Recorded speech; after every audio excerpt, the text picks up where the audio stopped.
বিসমিল্লাহির রহমানির রাহিম। আজকে আমি রূপচাঁদা মাছের ফ্রাই করব। এর জন্য আমি 4টা রূপচাঁদা মাছ কেটে সুন্দর করে চাকু দিয়ে মাঝখানে কেটে নিয়েছি, যাতে মশলাগুলো ঢুকে যায়।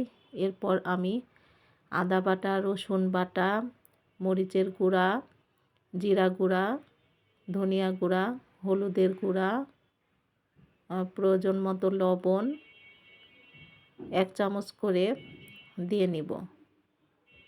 লবণটা যার যা পছন্দ সেভাবে নেবেন। আমি 1 চামচ সয়া সস আর তার সাথে 1 চামচ ভিনেগার দিয়ে নেব। ভিনেগার দিলে টেস্টটা বাড়বে এবং মাছের গন্ধটা থাকবে না।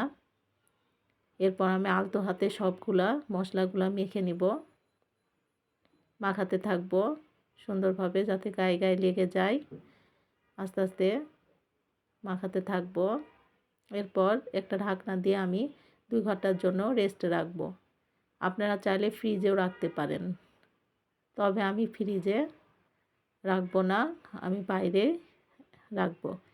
এরপর একটা ফ্রাই প্যান নিয়ে তাতে পর্যাপ্ত পরিমাণ তেল দিয়ে রূপচাঁদা ম্যারিনেট করা রূপচাঁদা মাছগুলো দিয়ে দিব।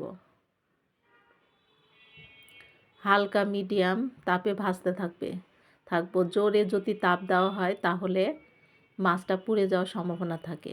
ধৈর্য ধরে আস্তে আস্তে ফ্রাই করতে হবে। এক পিঠ হয়ে গেলে আমি অন্য পিঠ উল্টিয়ে দিব। হয়ে গেলে আমি একটা প্লেটে তুলে নিব। এই তো আমার হয়ে গেল রূপচাঁদা মাছের ফ্রাই।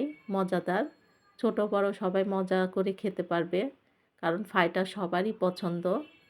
তো আপনারা বাড়িতে বানিয়ে নেবেন, দেখবেন খুব সুন্দর হবে। ধন্যবাদ সবাইকে।